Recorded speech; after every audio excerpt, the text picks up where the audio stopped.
네, 지난주에 대법원 2부에서 부영그룹과 이중근 회장을 비롯한 전국 부영 공공임대주택 임차인 그리고 우선 분양 전환 세대들에게 중요한 민사, 형사 사건에 대한 선고가 있었습니다. 지난 5월에도 임대아파트 입주민들이 부영그룹을 상대로 한 분양 전환 가격 관련 대법원 첫 판결이 나와서 주목을 받았는데요. 오늘 이 시간에는 관련 소식 자세히 한번 알아보도록 하겠습니다. 지금 임대아파트 전국회의 부영연대 이영철 대표 전화 연결하겠습니다. 대표님 안녕하십니까? 네, 안녕하세요. 네, 우선 지난주에 대법원 판결이 났는데 주요 내용부터 한번 소개를 해주시죠. 네, 그 부영연대에서는 지난 2012년부터 부영그룹 이중근 회장을 상대로 부영 공공임대주택의 임대 의무기간이 종료된 후에 최초 우선 분양 전환 당시에 건축비와 택지비의 건축비를 부풀려서 부당이득을 취한 부분에 대한 반환 청구 소송을 제기했었습니다. 네. 그중에 기준이 될 만한 사건인 동두천 부영 1단지와 김해 장유 3개 단지에서 제기한 두 민사소송 사건에 대해서 대법원 제2부에서 부영연대에서 주장한 실제 건축비를 임대사업자가 관할 관청에 신고했던 취득세 과세표준 자료로 하고 택지비는 계약 금액이 아닌 실제 납부한 할인된 금액으로 산정해야 한다면서 원고인 최초 우선 분양 전환 세대들의 주장을 받아들여서 네. 원고 승소 취지로 파기환송한다는 판결을 선고한 사건입니다. 네. 그러면은 파기환송심까지 거쳐야 이 부풀려진 부풀려진 건축비나 택지비를 돌려받을 수 있는 거죠, 그죠? 네, 이번 대법원에서는 이제 그 취지에 대해서만 선고를 한 것이고, 네. 그 취지에 맞게 파기환송심인 2심에서 네. 그 구체적인 금액들을 산정을 해서 확정 판결을 받게 되는 것입니다. 네, 조금 더 시간은 남아 있지만 어쨌든 대법원이 이 부풀려진 대금을 돌려줘야 된다는 취지로 선고를 내린 결과는 굉장히 입주민들께서는 의미 있게 받아들일 것 같습니다. 네, 그런 기준을 마련해 준 것에 대해서 환영하고 있습니다. 네, 입장문도 내셨는데 네. 한번 여쭤보겠습니다. 형사 사건 판결에 대해서는 좀 어떻게 보고 있습니까? 이중근 회장에 대해서. 네, 이번 그 형사 사건에 대해서는 검찰의 상고와 피고의 상고를 모두 기각하면서 원심 판결인 징역 2년 6개월에 벌금 1억 원을 그대로 확정했는데요. 네. 무엇보다 그 민사소송 사건에서 임대주택법을 위반해서 분양전환 가격을 부풀려 부당이득을 취한 것이 이미 확인됐음에도 불구하고 네.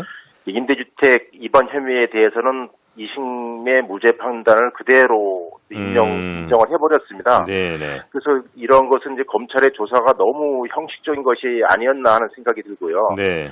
대법원에서도 좀 너무나 소극적으로 판단을 하면서 성범망이 처벌을 한 것은 매우 유감스럽게 생각하고 있습니다. 네. 민사 판결에 대해서 형사 사건이 따라가지 못했다 이런 지적이시네요. 그러니까. 네, 이미 10여 년에 걸친 민사소송 사건에서 확인이 됐음에도 불구하고 형사 사건에서는 이제 아마 저희들이 봤을 때는 검찰의 증거자료 입증이 좀 부족하지 않았나. 네, 그런 판단을 하고 있습니다. 네, 최종 파기환송심을 지켜봐야 되겠지만 어쨌든 민사 사건에 대한 대법원 2부의 어떤 결정은 좀 환영을 하시는 거죠? 어떻습니까? 이 부분은? 네, 이번 판결은 지난 8년여 동안 각 지역의 1, 2심 법원에서 판결이 엇갈리면서 그 핵심 쟁점이었던 건설원가 구성 항목인 건축비의 실제 건축비는 소송 중에 피고 측의 주장으로 실시한 감정평가의 추정한 감정평가 금액이 아닌 그 실제 건축비인 취득세 과세 표준을 적용해야 한다는 기준을 내린 것이고요. 그다음에 택지비에 대해서는 할인된 가격으로 정해야 하지 최초 계약한 금액으로 부풀려서 측정한 것은 잘못됐다. 라고 하면서 그 전국 부영 공공임대주택 우선 분양전환 세대들이 피해 금액을 대부분 환원받을 수 있는 길이 열렸다는 점에서 환영하고 있습니다. 네. 자, 그렇게 따지면 이게 뭐 건설원가가 실제 건축비로 한다 이렇게 되면 이 돌려받을 수 있는 그 환원액도 상당할 것 같은데 어느 정도로 좀 예상을 하십니까, 대표님? 네, 저희 부영연대에서 2011년 대법원 전원합의체 판례 이후에 약 1년여간의 소송 준비 기간을 거치면서 네. 여러 가지를 이제 면밀히 분석을 해봤는데요. 네. 그 부영연대에서 파악하기로는 부영그룹 이중근 회장이 전국 각지의 공공임대주택을 분양 전환하면서 네. 부당이득을 취한 단지 수가 약 72개 단지 2만 1,200세대 정도 되는 것으로 파악하고 있고요. 네.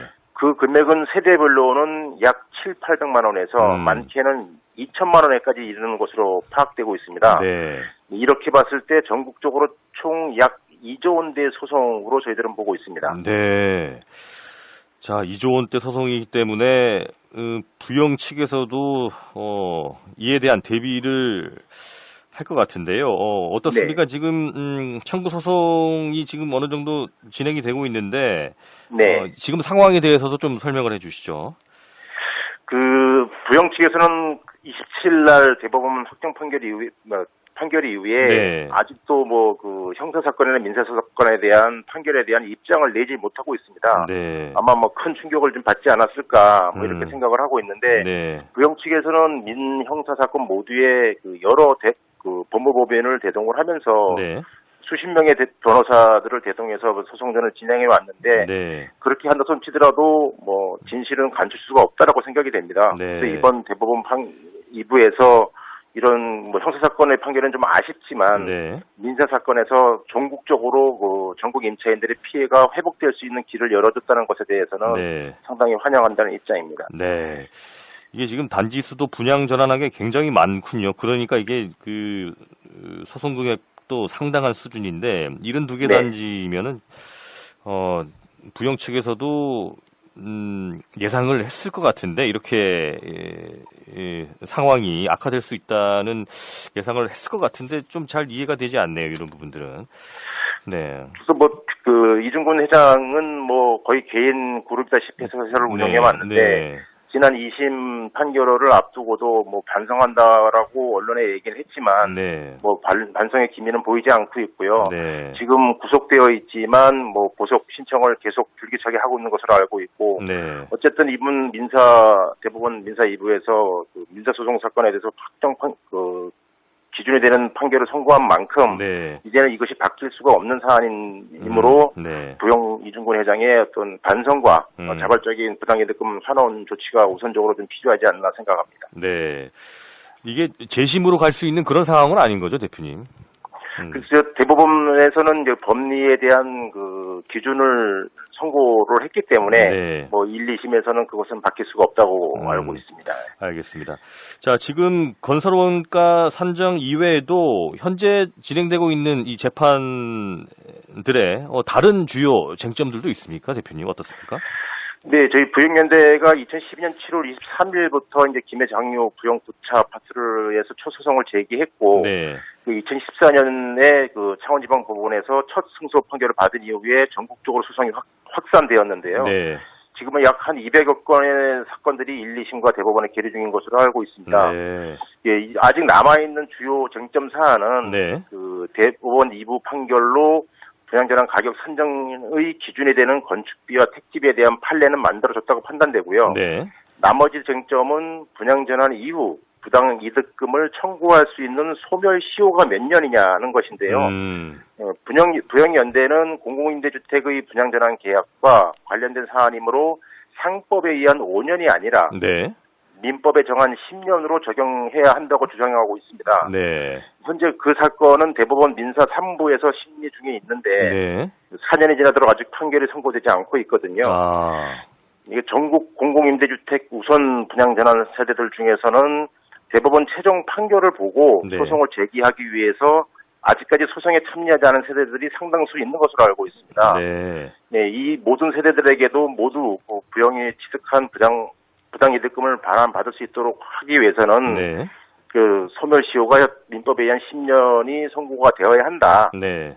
민사 3부에서는 합리적인 판단을 선고를 해줄 것을 촉구하고 있습니다. 네. 만약에 상법을 기준으로 삼는다면 이제 뭐 1년도 채 남지 않은 상황이네요. 그러니까 소멸시효가. 상법을 적용한다는 것은 저희들이 법리에도 맞지 않다라고 보고요. 네. 당연히 민법을 적용해야 된다고 생각을 하고 네. 만에 하나 잘못된 판결이 날 경우에는 이미 2014년 전후에 분양전환 받은 세대들이 굉장히 많기 때문에 네. 뭐 5년이 지난 세대들은 이제 소송을 청구할 수 있는 자격조차가 이제 소멸돼 버리는 그러네요. 네. 부당한 일이기 때문에 대법원 민사사무부에서 민법을 적용해서 10년을 적용해주는 판결을 하루속히 선고해줄 것을 지금 촉구하고 있습니다. 네. 알겠습니다. 이 분양 전환 가격 문제, 임대 아파트에 정말 네. 어제 오늘 일이 아니고 참 상당 기간 동안 대표님께서도 수고를 해주고 있는데 네. 어떻습니까? 지금 어쨌든 대법원의 의미 있는 판결까지 이끌어내셨는데 그동안에 참 여러 가지 생각들이 떠오르시죠? 어떻습니까? 네. 네. 개인적으로 참 정말 너무나 힘든 시간을 견뎌왔습니다. 네.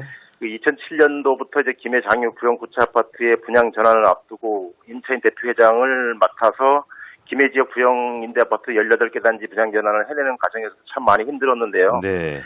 너무 분양 전환이 잘 진행이 안 되다 보니까 2008년도에 임대 아파트 전국회의 산하의 부영 연대를 결성하면서 분양 전환은 완료하게 되었습니다. 네. 이후에 2012년부터 이번 판결을 이끌어낸 건설원가 소송을 제기했는데 네.